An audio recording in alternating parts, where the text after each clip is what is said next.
On today's episode of the Glue Guys, we're going to discuss the Harden assance, the LaMarcus Aldridge assance, and what exactly Kyrie Irving means when he Instagram posts the things that he posts. I know what he means. I figured it out, Mike. I know what he means. Breaking.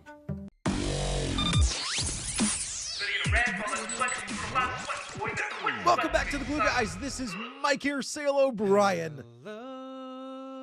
Check us out on Twitter at BKGlueGuys, Netsdaily.com, The Athletic. Get yourself behind the paywall at theathletic.com/glueguys. Brian, Michael. the Nets are... You could say it. I think you They're can say back. it. No? I think you can say it. They have to beat the Hawks for a full Nets back whale. But Brian, how are you? I'm good. I'm feeling good. You can tell I've got a little bit of a cold, just the vestiges of a non-COVID illness. What are you, Nick Claxton? Me and Nick have been hanging out. Can we talk? Before we get started, this podcast is brought to you by DirecTV Stream. Get your TV together with the best of live and on-demand. Learn more at directtv.com. Brian, what's going on with Nick Claxton? Can you tell me? What do I know about it? You have sources inside the Claxton camp. The only thing I know is that it's non-COVID. That's the only information I've been given. It is a non-COVID situation. Other than that, I can't speak to it. I guess I shouldn't joke about it. I mean, this is so. I don't want to play doctor. I don't play epidemiologist. So if you don't know, Nick Claxton has been out sick for about a week now. Is that right? And Steve Nash came out after the Pistons game or before the Pistons game and said that Claxton would be out another week or 10 days. And that they thought the illness that he had is actually a little bit more serious, but it's not COVID. So no one has to worry about that. It's a weird one that, like, now, I mean, I just kind of want to know what it is out of pure curiosity, and I wonder, so I can avoid it. but it's so I don't get it. I mean, I'm just saying, like, what kind of, it could be the old-fashioned illnesses of the early aughts, Mike, but the pre-COVID ones where you don't want to talk about that are of the personal variety. You know, you know the type I'm talking about. I'm just gonna let you go on that ledge. Just die. Just let that one die on the vine. Thank you, appreciate it, partner. You mean the kind that like killed Edgar Allan Poe? Are you talking about those kind of syphilis? I don't know. Dysentery? Yeah. Is that dysentery, syphilis? All that whole like stew. Dysentery is different. Dysentery is different, right? It's not. I think it is syphilis. I think you're right. Anyways, he doesn't have Nets syphilis. basketball. He does not have syphilis, guys. That was a joke we went went terribly awry. We want to see Nick Claxton back playing basketball. Brian, how are you? I'm good. I told you I get a little bit a non-COVID illness, but other than that, I'm ready to rock. I feel good. I feel strong.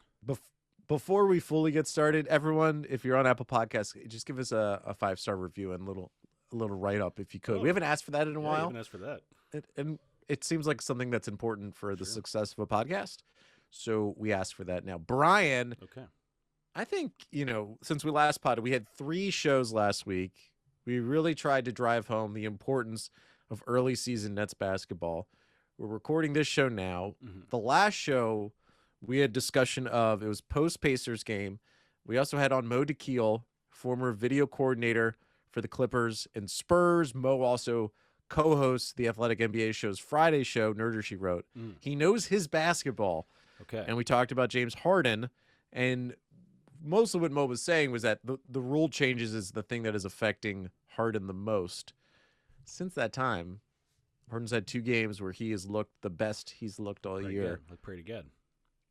What are your thoughts and your emotions? What's different about James Harden, Brian? Give us your breakdown. Give us your film breakdown. I guess. Well, I mean, I watched the game. Did you watch the game last night? The little Pistons game.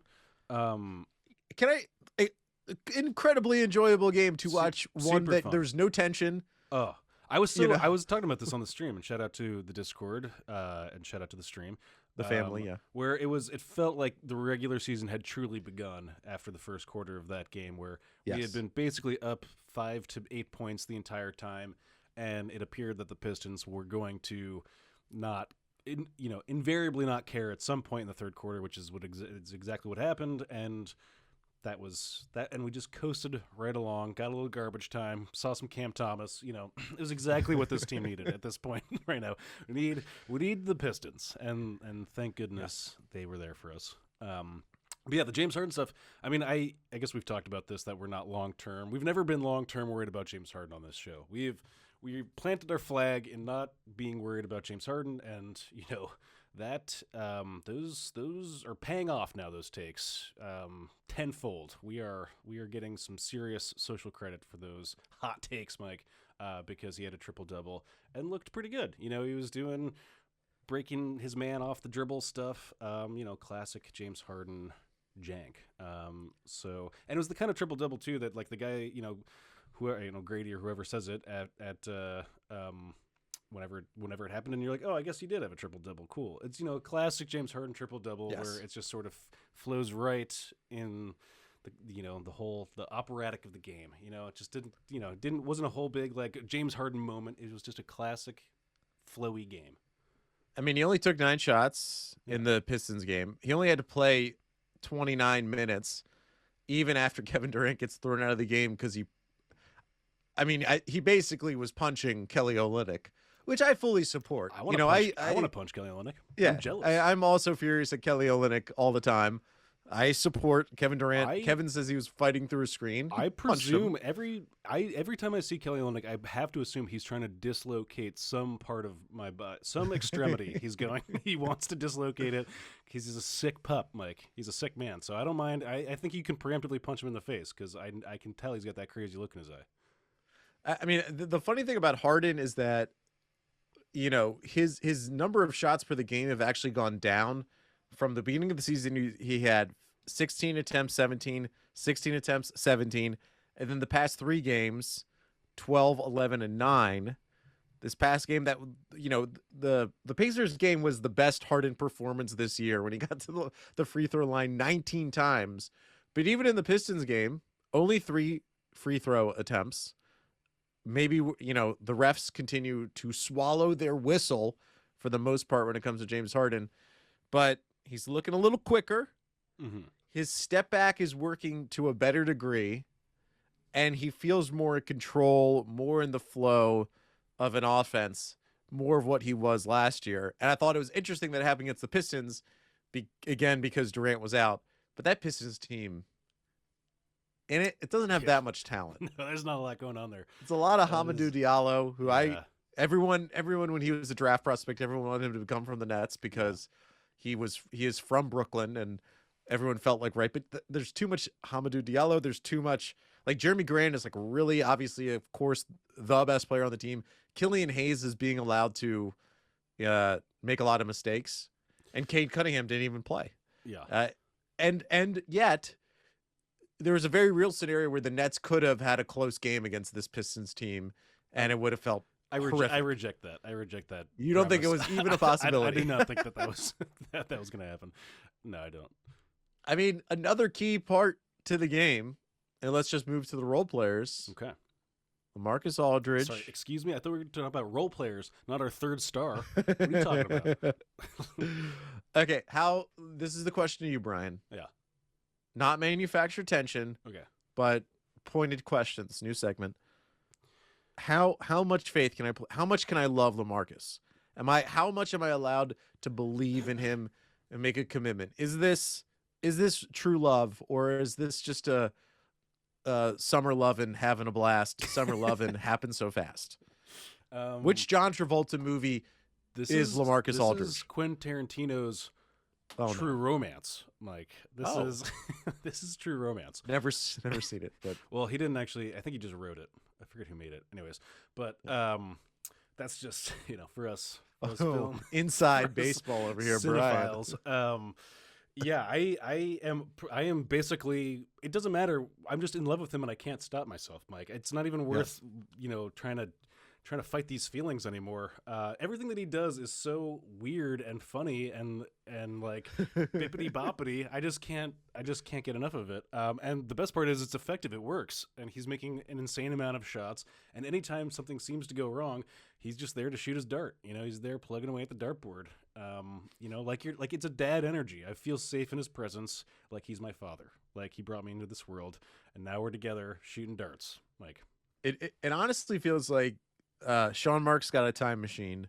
Yeah, he went back 8 years into the past, maybe 10 years, to get this dinosaur post player, and said, LaMarcus, we need you in the future. We need your odd, extinct version of basketball, which is just like, as you said, the dart throwing mid-range shot. Yeah. And your mobility doesn't matter. None of that matters. We want the ability to, when a play breaks down, or when Harden and Durant, can get into the paint, create open space for you, that you're going to hit that 15-footer. Mm-hmm. You're going to hit it every time. Every time. Like, has he posted up that much this year? Not really. And anytime he scores from like point blank, it's off Patty Mills, or Javon Carter layup that didn't go in somehow. Somehow. Javon Carter. But yeah, I mean, he's even been good at that, at put little putbacks. He's like a volleyball player. He just like reminds me of like a really good veteran volleyball player who's like adapted those skills for basketball. That's what he's done here. And even I mean, we've talked about this, but even his man-to-man defense, I find, is not only just sufficient, but like enjoyable. It is fun. It's a weirdly fun thing to watch him just, go at Isaiah Thomas. Not Isaiah Thomas. What's the guy's name? The center on the Pistons. On the Pistons? Thomas? Oh, God. Who's Stewart? Isaiah Stewart. That's the one. Yeah. Stewart Thomas, both first names. Yeah. Yeah, that's how I get it. I understand. You get me. But yeah, just watching him go at like all these guys, and just basically his entire defensive strategy is lure them in, and then just like expertly time a swipe at the ball, even if it doesn't hit the ball or knock it out of their hands. The swipe is effective enough to like get them out of their beat. Yes. And it's just a joy to watch. So I mean, even if he starts missing shots, which is almost certain to happen, this can't be sustained. It's too amazing. It's too great. But you don't think he's shooting 68% from the field so far this year? He takes about 8 shots a game, and he doesn't shoot threes. And they're not layups. Again, he's not taking post-ups. He's not really getting offensive rebound layups. What he's really doing is most of that is mid-range. Yeah. An expert mid-range at that. Expert. A marksman. It's the high school 3-pointer is what that is. But he, I mean, I obviously I'm a super big believer in the consistency of that shot. So I don't think the like regression to the mean is going to be like an alarming one, but it will happen. It has to, unless we're in a whole new world of excellence. But I'm a believer. I'm buying LaMarcus Aldridge stock, as much of it as I possibly can. My fear with LaMarcus Aldridge, I mean, he's played in 6 games this year, and he's already become so important to what they do. Without Kyrie Irving, as great as Harden and Durant are, there is a lack of reliable third scoring. Joe Harris has games where he hits 1-3 and he can't really do anything else for you on the floor, right? He is trying to drive to the basket more. Patty Mills has not been consistent so far this year, as much as I love Patty Mills. He hasn't been. And Bruce Brown, which is so odd again, he starts the year not playing, and now he's started 4 games already after being DNP'd, or basically DNP'd. He's not a scorer, and he's never going to really be that for this team. There's that lack of a consistent third scorer. It's hard for me to imagine LaMarcus Aldridge is going to be that all year. Mm-hmm. Now, maybe it becomes a situation where, by happenstance, when LaMarcus takes a step back, it's Blake Griffin, because Blake has not been good this year at all. He's shooting 29% from the field, and that's me rounding up from 28.6. His three-point shot, he's shooting about 3 threes a game, 12%. Now, if he has like a good 3 for 4 game, that percentage is going to go way up. Small sample size. Mm-hmm. I do worry that I'm already falling too much in love with LaMarcus. And really what I need to do is like imagine the scenario of LaMarcus is like my mom's divorced and LaMarcus is a boyfriend who he's like a businessman who lives in another city, but every time he comes to the city, he's really cool. He'll like, this isn't how my life was, but it's really cool. Like he'll take me to go buy a toy and we'll go to Boston Market for lunch. Love Boston Market. And he takes, all that's really fun, but he's not a consistent presence because he's a traveling businessman. I don't know if LaMarcus is a stay-at-home dad that I need as a child, as a Nets fan, right? Yeah. I need a stay-at-home dad, really. And what I'm getting is like the fun, like burst of excitement of this guy coming into life, the father figure. I really need, consistency. Okay, well, that's an elaborate and an interesting way of thinking about it. I'll say this. If I had to like guess at like what part, what I go too far is when Brian, when even Brian is like, that made no sense, and I liked it. I'm not gonna resonate. Yes and that's gonna resonate with somebody out there in the audience. Someone's gonna feel seen. Child divorce, But he, when I think about like the list of things that he does, like what part of it could ostensibly fall off over the course of a season, and like obviously his blistering mid-range shooting could fall off, but he's got a pretty big body of work that suggests it won't. I don't see his like just having elite level veteran high level IQ and he just really has soft hands too. I mean, he missed a pass, like one pass last night that I was like, oh, that's like the first time I've seen him like bobble a thing to this point ever. Yeah, that's a good point. He's just got really reliable hands. That kind of stuff. Like, I bet heavy on that. If going back to my like cigar chomping boxing manager, putting that cap back on. Put that cap back on. That's a hat. I mean, you put the child of divorce hat on. I'll put on my cigar chomping boxing, my Mickey from Rocky. From Rocky. Yes. It's Mickey or Mickey. Mickey. Yeah. And I bet on reliable hands, especially in a veteran, over a whole lot of other stuff as far as skills go that I count on day in, day out, and that I don't expect to go away or regress to some kind of hideous mean that I don't have time for and I don't want to see. So I'm a big believer in what I've seen with LaMarcus Aldridge. It looks sustainable somehow with respect to everything, but the percentage on the mid-ranger might come down a little bit. Yeah, and I don't want to. I want to live in the moment, right? I want to enjoy the journey and not just think about the end result and what we all want, which is a championship.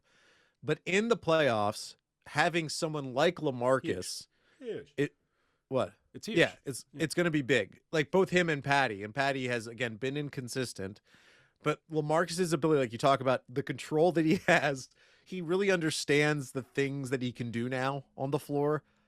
He probably could shoot threes and be better at it, but he just doesn't. That's just not really what he's interested in. Yeah, he's taken, I think, probably 3 threes so far this year. But that sort of sure-handed mid-range guy, I made a joke a couple of episodes ago that he reminds me of Zilgauskas. And he does kind of remind me. I remember Zilgauskas on those LeBron teams being one of the few guys that LeBron could count on because he's a sure-handed big who can hit that mid-range shot. And LaMarcus, like what's going to happen in the playoffs is if Kyrie doesn't come back, Durant and Harden are going to get all the attention of the defense. Hopefully Joe will be shooting the ball well enough that a defender has to be on him. And there will be many times that LaMarcus is just going to be left open from 18 feet. And if he can hit it at whatever percentage, a really high percentage, that's going to make it extremely tough on another team's defense. Yeah.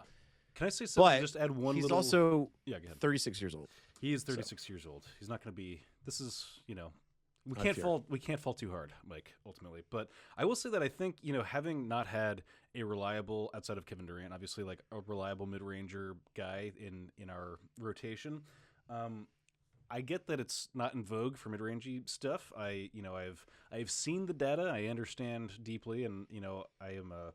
You've gotten the faxes. I've gotten the faxes. The faxes have been sent. Okay. But I wonder if there isn't some version of, a qualitative analysis of this kind of stuff where, like, there was, I think somebody posted in the Discord maybe last year, that somebody had done a pretty rigorous analysis of whether the hot hand fallacy was true or false. And they actually kind of figured out that the hot hand fallacy, if you make multiple shots in a row, the odds that you make more shots, that your percentages go up in a single game, actually does increase to a certain extent. And I wonder if if his thing, a hot hand fallacy, what is it? Fallacy. Oh, sorry. Oh, geez, Mike. Fallacy. Anyways.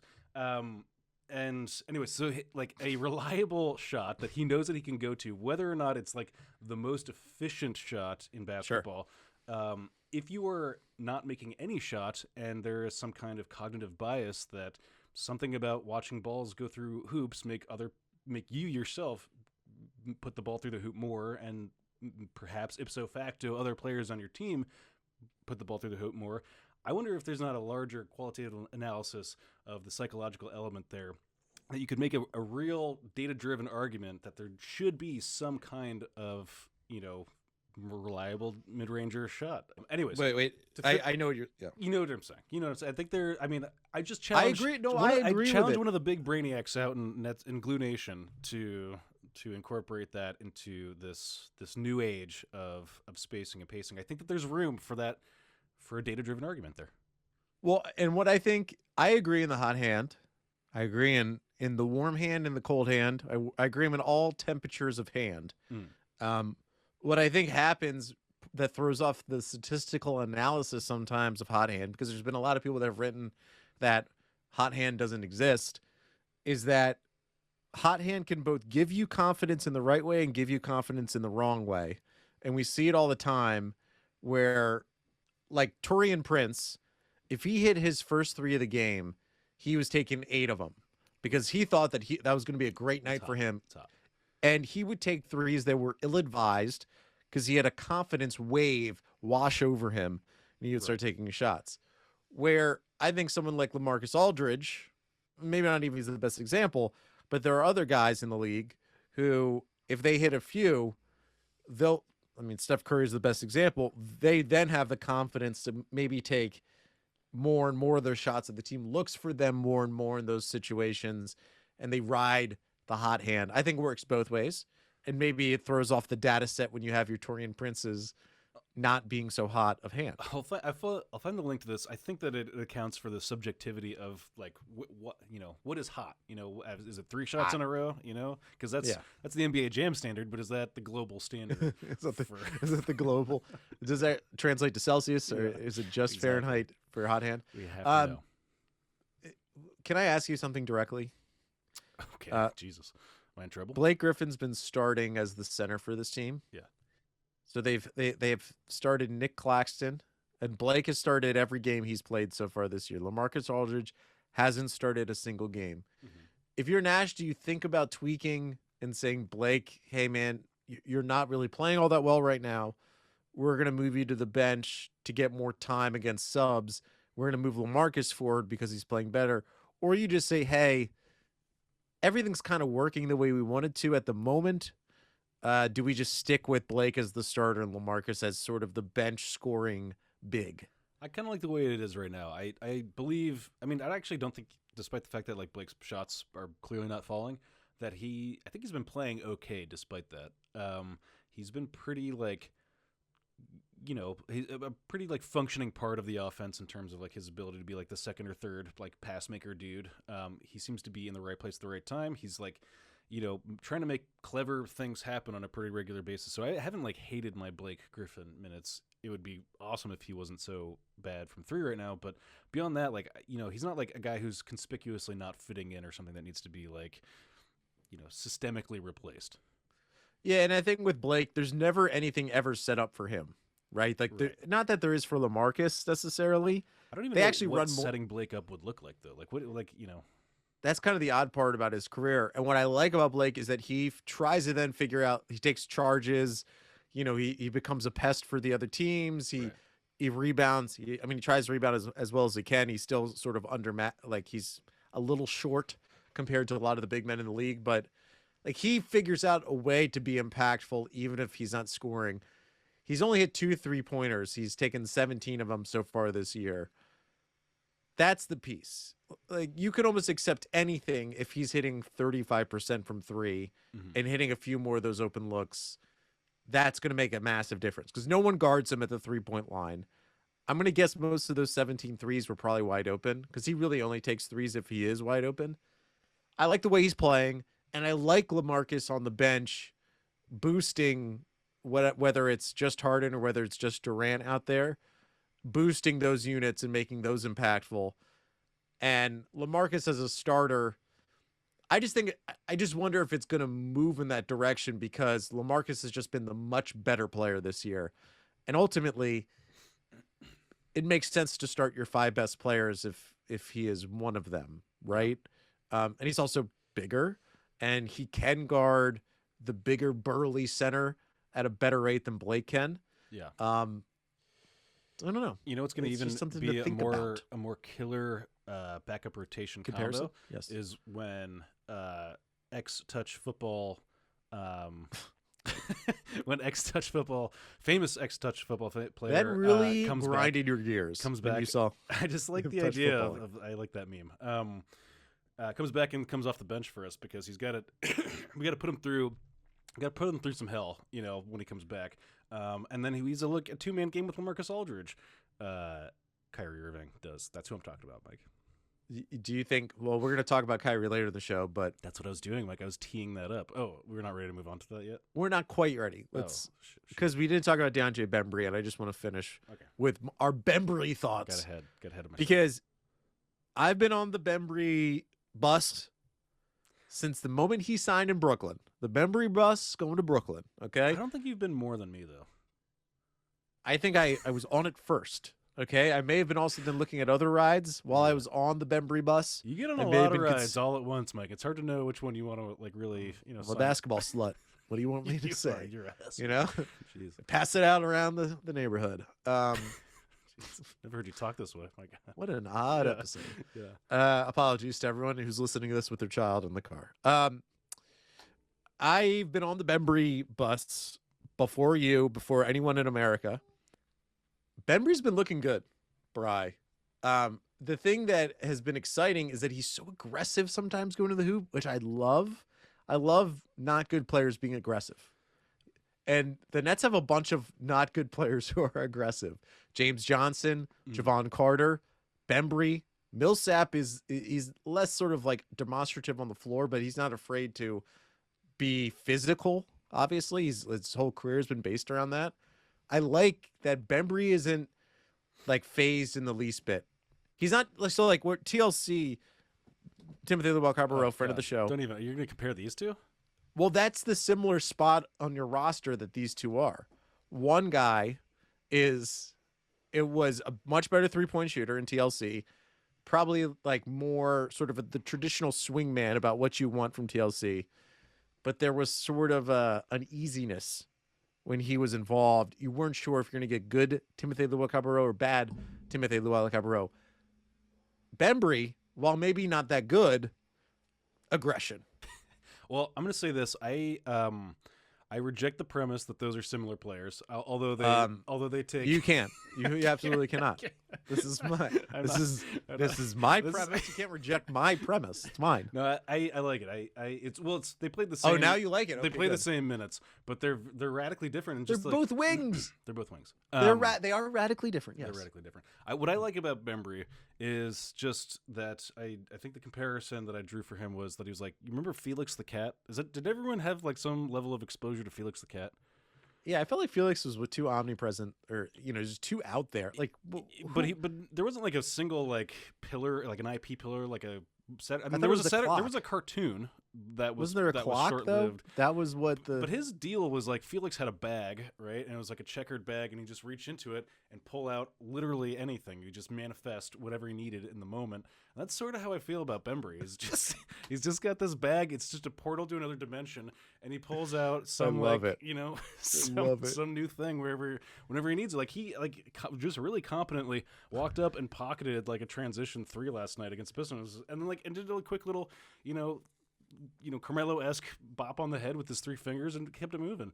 I was like, it was like he'd been doing that his entire career, and he's like a notably bad shooter on paper, I guess. Yes. And he looked incredibly comfortable doing that. And I was just like, wow, he's just pulling out whatever he needs to in the moment. And whether that's playmaking or contorted finishing or anything in between, like transition offense, he just does the thing you need him to do when you need him to do it. He's been spectacular. I'm so high on Bembry. I'm gonna fall out of my chair. Yeah, and so that, I think I understand why you bristled at the Timothy Luwawu-Cabarrot comparison to Bembry, because TLC could do the one thing. He was defined more by his limitations. He's the opposite of this problem. Yeah, and TLC had some amount of length, some amount of athleticism, and then plus if he was hitting a shot, like that intrigued you enough. But it was so narrow in what he could succeed in. Yeah. Where Bembry, like, maybe will never be successful at anything that he really does, but he can do a bunch of things that make, like, and I give him credit for being here in Brooklyn. I mean, I don't know how many, I'm sure there were other teams that were interested in him. The better thing for Bembry, like in his career, though he's already 27, would have been going to like a bad team where he gets 25 minutes a game, and then he's allowed to do more things, and then we're like, oh, Bembry, he's active. But it's kind of a luxury to have. Like, he's not amazing. Like, I think if people jumped in on this podcast, for some reason, someone downloaded this podcast and jumped to the 30-minute mark, they'd be like, really? They're talking this well about Bembry? But I think to have that kind of like odd, multi-dimensional wing on that level of your roster, who's like already a vet, was on a good Raptors team. Yeah, that's nice. It's a context thing for a guy who's basically just barely made the rotation. It's a pretty slick player, but I imagine he's going to pick up more minutes. I mean, I cannot think so. Imagine that this continues to go on this way. But the thing is, like, more minutes, where it's going to come out of would be like Joe Harris. Where it should come out of is, I hate to say it, with Javon Carter. If we have two, I mean, Patty Mills can run that O. And they've been playing. People are really loving Javon's defense, though. It seems like they really respect the D that he brings, and the Nets have been better on defense this year. And I don't think you give up that much when you put Bembry in place of him, and you get a whole lot more other cool stuff. That's how I'll contextualize it. The other reason why I enjoyed the Pistons game is because we did see Cam Thomas, Day'Ron Sharpe. Briefly, people were saying that they didn't love his body language. He felt defeated. He probably had too much cheesecake. Ate too much of the Cheesecake Factory. I don't know if you know this, that there's multiple social media posts of him at a Cheesecake Factory. Just like, gotta watch out for those. The calories in those restaurants. Trust, I worked in restaurants in New York City. I'm talking fist-sized globs of butter and everything, and that's why it's so good. Yeah. Let me ask you, Brian, one last thing about the Pistons, then we're gonna do a break, and then we're gonna jump into Kyrie Irving talk. Who was it on the Pistons? It was like Josh Jackson, right? The guy. That's a guy. I felt like there was like he was playing by himself versus the Nets the entire game. Like it felt like he was like for some reason he was like mad about he had a bone to pick with what was going on. There's a couple of moments in the game when like he like had a hard foul, or he would be talking to another player on the Nets, and like Bembry had a pretty good play on him, and it felt like people were kind of like jabbering. Did you notice that, or was that just another one of the Smelt's inferences? The Josh Jackson stuff? Yeah, felt like there's some nastiness there. Okay, sure, yeah. I mean, it's something. Sure, I'll pick up on it. Ooh, Miss Jackson. Okay. Okay, sorry. All right, coming back, we're gonna talk. Kyrie Irving has released some. I don't call them odd, but mysterious Instagram posts, which may not feel like anything new, but he has. And Brian and I are going to break it down here live on the pod about what exactly do those posts mean. And we're back, Brian. Okay. Wow. Good to be back. So Kyrie Irving remains unvaccinated as far as we know. It'd be pretty odd if he was vaccinated and he was just not doing anything. That would be unacceptable, Mike. That would be borderline unacceptable. Would you be mad? Yeah, would you be mad about that? Get a little upset. The latest that we've gotten is Joe Tsai talked to a couple of media members last week and said basically like, hey, we respect Kyrie, but we really do want him back. we really want him to get vaccinated, but we don't know if he will. Right? I mean, we're there, and which is a non-update. But he's putting out again, hey Kyrie. So Kyrie, since that time, has put out 2 separate Instagram posts that Brian and I are going to dive into right here. And if you don't, and obviously this is a podcast, but there is an ability to watch the podcast on YouTube. You can go to YouTube, search the Glue Guys Net Show, and up will pop the podcast. Brian, can you see my screen? I can. Can I say this before we move on? A full 60% of our YouTube audience has not hit the subscribe, smushed the follow button, slapped the like icon. If you would, it would mean the world. But anyways, go ahead. So the first Instagram post, I'll just go to Kyrie's page because it's a little cleaner to look. So this was the second and most recent one. Now, Brian, for the podcast audience, and if you haven't seen it yet, it's 2 triangles that are the points of which are touching each other. So it also could be an X in a way with lines, but I have no clue. Brian's an amateur symbolologist. If you don't know that, Brian's been iconologist. Apologies to your profession. What I'd like to point out is this was posted 3 days ago. Kyle Lowry is one of the people that it indicates that has liked it. So I know that. Jamie Foxx is the top comment. Jamie Foxx says, sending you big love, bro. Appreciate it. What can you take away from the triangles touching each other? What do you think that indicates? So somebody was saying that it is some kind of a notable icon in the like native populations world stuff, symbolizing something to do with Earth touching heaven, like a bottom triangle and a top triangle. That's all picked up off of the Discord. So apologies to anybody if that's a misrepresentation.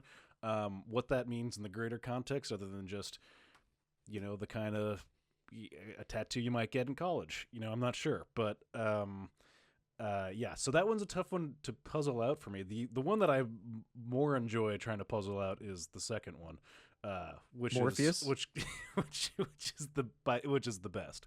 This is a solid name. So let me, for the podcast audience, and again, if you want to join in on the visual aspect of this, go to our YouTube, you'll find it. It is a picture of Lawrence Fishburne.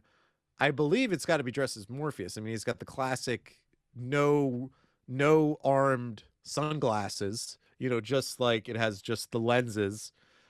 He's standing in front of seems to be a Crown Vic, which is what I also remember from The Matrix. So I believe it's Morpheus, Lawrence Fishburne as Morpheus from The Matrix.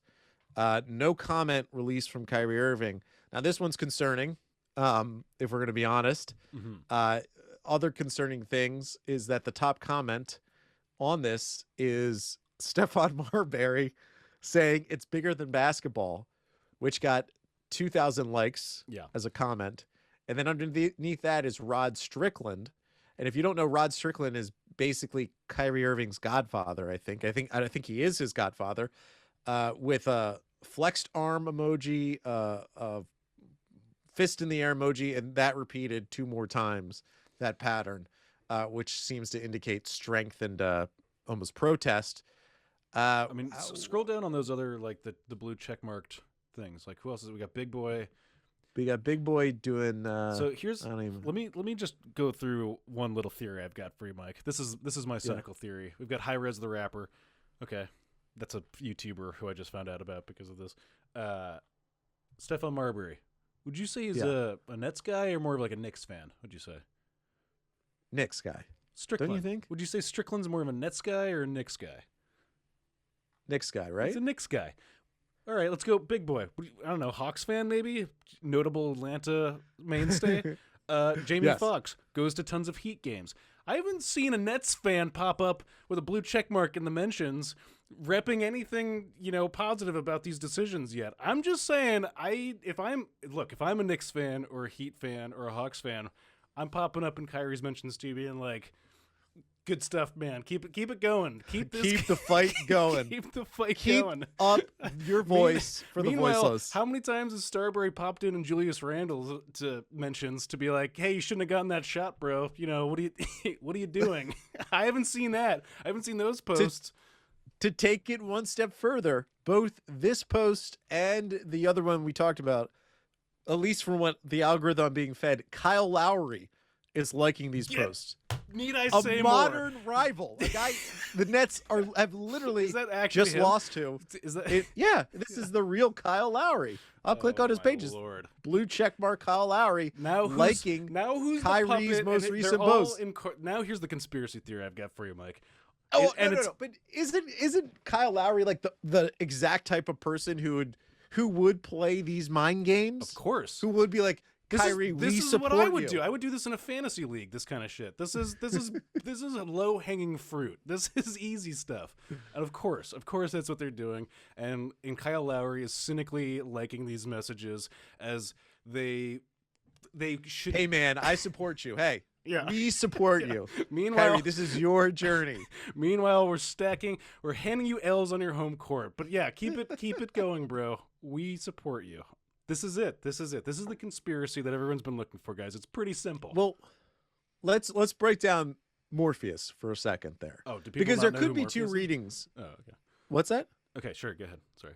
I guess there could be two readings to it. Is that I'm going to say 80% of the reading is that Kyrie, this is anti-vax Kyrie Sure. in some level. Apparently, though, I will amend because I know our lawyers will ask us about this. Kyrie says he's not anti-vaccination. He's just anti being told what to do, He's just which I understand. Actually taking the vax. Yeah. I think mostly the only thing you can really read from this, if you're going to pick out a fictional character from recent cinema history, who expresses skepticism, fighting against the establishment, Morpheus is top of the list, right? Literally, Morpheus is offering up an alternative way of life to lift the veil that has been covering Neo's, consciousness, to say, hey, Neo, you're not really living in the real world. You're living in the Matrix. Kyrie, there's a reason Kyrie posts this, right? What is the reason, Brian? Try to divine the reason. Is there any other reading than he identifies with Morpheus, in that he's seeing through the veil and helping us to awaken the sleeper? Am I? Oh, Lord, man. What's the other read on it? Yeah, it's all really nuts. I'm just saying. Okay, let's flash back 3 weeks, right, or 4 weeks ago, when we found out that the Nets weren't going to allow Kyrie Irving to play basketball until he gets vaccinated. I don't know what my confidence level was that he would get vaccinated, but I thought that there was still somewhat of a chance. And every day that goes by, I don't know where the pressure is coming from for him to. Like, it seems like, Joe Tsai seemed to indicate that he hadn't talked to Kyrie at all.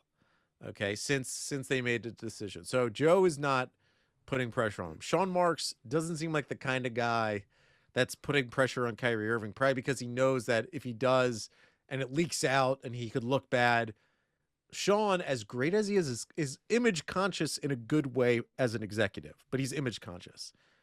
Yes, Brian. Sorry, I have another take on it, but go ahead. That was okay. Thought. That's me reserving a thought. So the only places I could see pressure coming from, Kyrie's family, which they don't seem to care, Nike, which we've heard nothing about how Nike feels about what's happening with Kyrie Irving, and we probably wouldn't, but they also probably think there's probably an increase in sales for Kyrie Irving stuff from the anti-vax community, which we've seen that play out in the protests that Brian has been a part of. Yeah. Or that you've been among. I don't want to say you're a part of. Among is more fair, yeah. And then lastly, it's Harden or Durant. And it doesn't seem like Harden and Durant are saying anything. Now, they probably are, though. Like, Durant is acting out. He's acting out his frustrations on the court by punching Kelly Olynyk and throwing the ball into the stands. That's his way of expressing his frustration. What's your take? I had a thought. If we were going to be, here's the most charitable read on this you've ever heard. Ready? So, and in part of the charitability, there is a bit of a dig, which is that Kyrie is so bad at PR that he doesn't realize the dual connotations of this, and he's just super excited that the Matrix is going to have another movie coming out. It's just super amped up for Matrix 4. dropping in I don't know what, Christmas time, sometime. Yeah, soon. around Christmas. Yeah, on HBO Max and in theaters. mean, is this not day and date? That's a weird time. It's a weird amount of time. We're a month out. Just super stoked. I get it. I'm pretty fired up. It'd be fantastic if this was just an ad for The Matrix 4. That's how I'm gonna. I don't really think it is. But like, that's my charitable read. Yes, if there's any other. I don't get. Okay, let's go back to the Shams Charania article. When Shams was told by some source that Kyrie wanted to be the voice for the voiceless, right? And then Kyrie didn't he have like an Instagram live thing after that, or was that before the Shams? I don't even remember anymore. But the basically, timeline was that it was after the Shams thing, because we had just posted it and then he did it like right after. Okay, so the voice for the voiceless, right? He's done no advocating on the part of anyone. What you're seeing here, that's the voice of the voiceless. This is that. So what's his mentality? That he is sitting at home, he's probably watching like NBA TV. No, he's watching the championship touch football, high level touch football, like on CBS Sports. Yeah. And like, he knows that when he puts out a photo of Morpheus, he has to know that all of us are gonna clamor and try to figure out, decipher the meaning. Yeah, this is why. Does it have anything to do with vaccinations? This is why I've stopped feeling like I have to be ho hum about like ripping on him, like just memeing with him. Like, he's doing it at us, so like, fuck it. Like, all right, let's go full meme.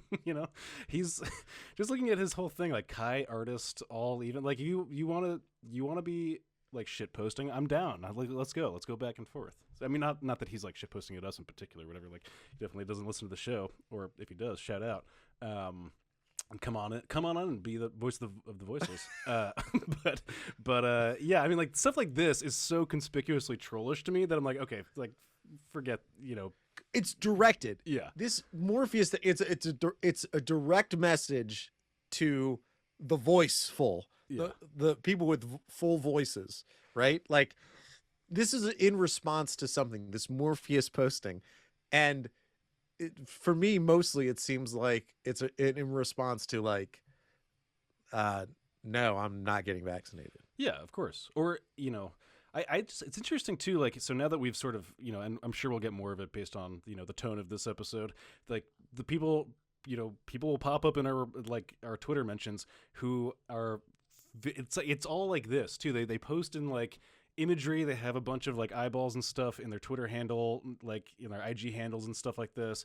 It's all a very visual group of people, and I think that's the way that they sort of trade on information, right? It's I hate to say it, it's a little bit surface level. They're looking at imagery as a large driver for their narratives, and like, this could communicate directly to those type of like basically Q adjacent people in a way that, like, it's for us, it's just like cool copyright infringed Morpheus photo, bro. But I'm going copyright infringement. I'm going copyright infringement. What a burn! I'm going copyright. Sick him. Get him, FBI. I'm just saying, like, add some more, like, add some cues to this. Is what I'm like. Get creative. You're an artist. What if the FBI raids Kyrie's house for this photo? I mean, it's not a victimless crime. Like, talk about voice of the voiceless. Yeah, the lowly Hollywood elite. Talk about voice of the voiceless. It is. I've been saying it forever. It's not a victimless crime, and it's time now. It's time I speak out. Yeah. So I don't know. I mean, I talked about the pressure thing. I really mean it. Where and I don't mean that Kevin Durant and James Harden have to do this, because it's an incredibly awkward thing to do. Like, I love everyone is. There is like this Twitter muscle of like, Kevin Durant needs to tell Kyrie Irving he has to get vaccinated. I'm like, most of us really wouldn't tell someone else in our lives that they have to get vaccinated. Like, we may not hang out with them, but like, you should, advocate for it, whatever you want to do. It's not on Kevin Durant and James Harden. I just don't know where the pressure is going to come from, if not from those two people. So the only thing that I could see happening is if, like, Kyrie just has this odd like spurt of motivation to get it. I don't know. And maybe, I don't know.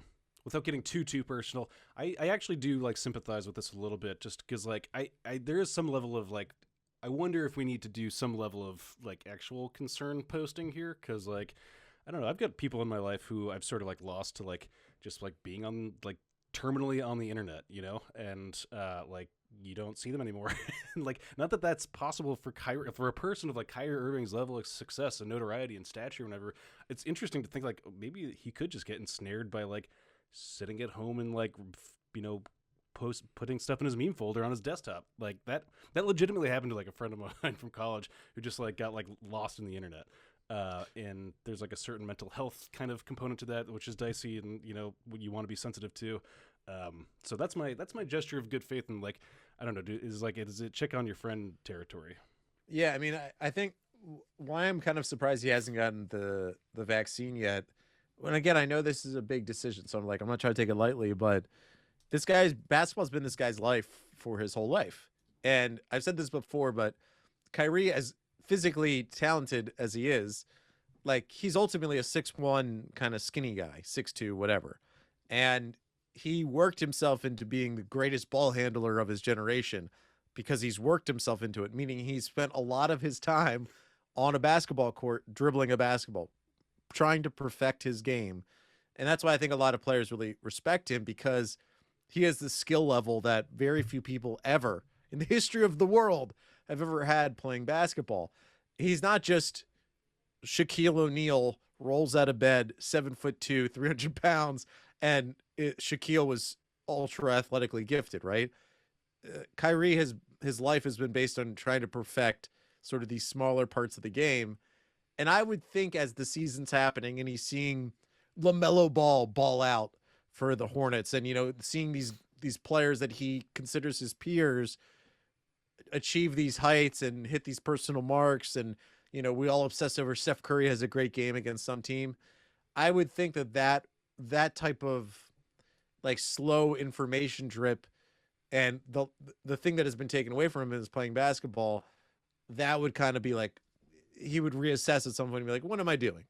Like, you know, why am I doing this? The voice or the voiceless thing, I don't know if that's really working for me. I kind of like to play basketball. I don't want it to get the shot, but if that's the thing I have to do, I'll do it. But that's sort of to that point is like that. The sad. Oh, sorry. Go ahead. You had something? No. You go. The sad reality of kind of going down this path, which is like, I hate to say it, it's sort of like an antisocial path, is that, you know, people do just kind of move on. And there's like, you force people to make hard decisions, and the world will move on from you, and you're, you know, and it has obviously a whole different kind of meaning when you're a person who's like as famous as Kyrie Irving. Like, that's obviously different, and he, you know, people will be attuned to his comings and goings one way or another, you know, throughout the duration of his prime in basketball, whatever, which is, you know, that's good and bad to it.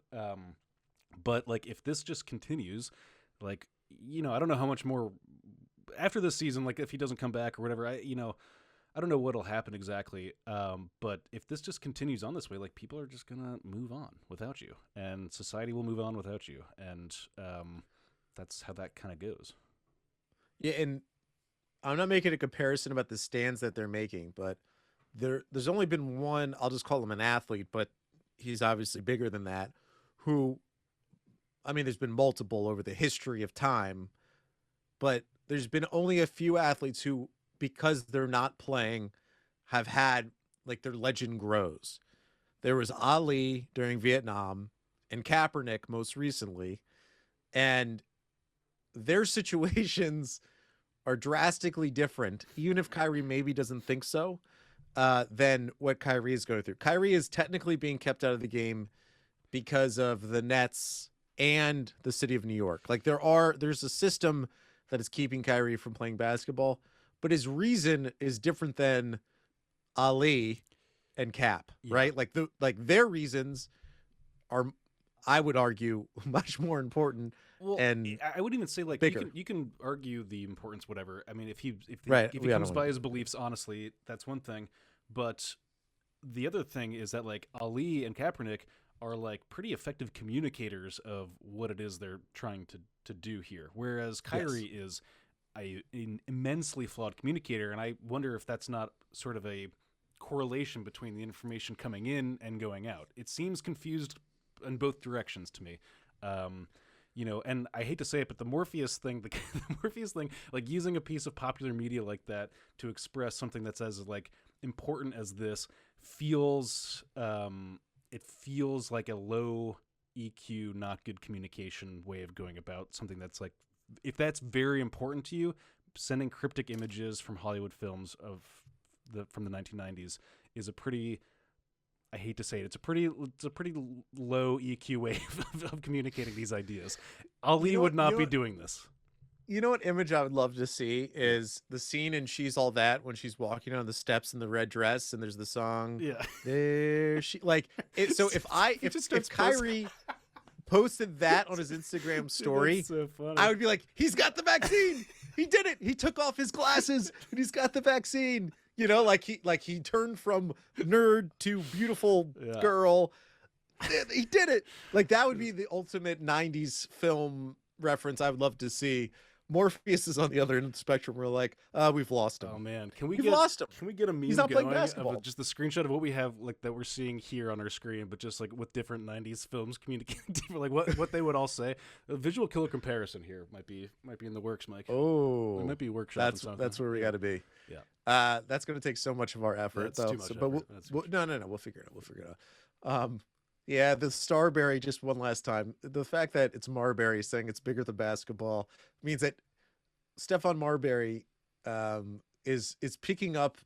He's picking up the radio signal that Kyrie is sending out via his Morpheus post, and he's receiving it as loud and clear. Loud and clear. Yeah.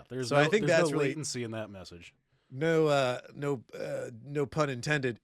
Stephon Marbury should be our star, our North Star on this one. And he's really telling us that, hey, Kyrie's digging in. You're right with the internet thing. Like, there's probably a large portion of information that Kyrie's getting if he's on Instagram or if he is observing Twitter in some way. There is a big enough support for Kyrie not to get his vaccination from the anti-vax crowd that he's probably getting positive reinforcement that way. Bro, Kyle Lowry's not the anti-vax crowd. He's the guy. He is for Kyrie's sake. He is in one direction. Dude, Kyle Lowry's on like that Heat text thread. 100%. He's screenshotting the shit to Jimmy Butler. Sending a bunch of crying, laughing emoji faces to Jimmy. And he's like, hey man, I'm going to like this and I'm going to DM Kyrie and just keep up the good fight, bro. Keep up the good fight. You know that's what's happening. Yeah. There's 100% chance. All right, well, I think we've thoroughly investigated it. What's the conclusion? Kyrie. Matrix 4 coming out Christmas 2021. That's the conclusion. Matrix 4, get to theaters. Sponsored by. I will say that this post was, one last thing was posted earlier this morning. So wouldn't it be great if this pod was posted and then Shams Charania tweets out, Kyrie Irving has been vaccinated and all is well. Wouldn't that be amazing? I mean, if it's going to happen, it'll happen right after we post the episode. That's for sure. So let's post it and let's wrap it up. Yeah. Yeah. All right. Thank you all for listening. Of course, get in our Discord. It's a great community to be a part of. Get on our YouTube. Dive in. All of our episodes upload there. We also do some special stuff sometimes up there. There's some extended scenes that will happen on the YouTube. Brian, we have a massive Atlanta Hawks matchup. Wow. I think it's one of the more important ones so far this year. We'll pod on Thursday, little Thursday pod. Yeah, we're gonna do a Thursday pod. Right. If not a post. Oh, could be a post game. I'll be coming back. I might be at the game, so we'll see. Oh yeah, that's right. You're what? Okay, Thursday pod. We're out of here. Sayonara.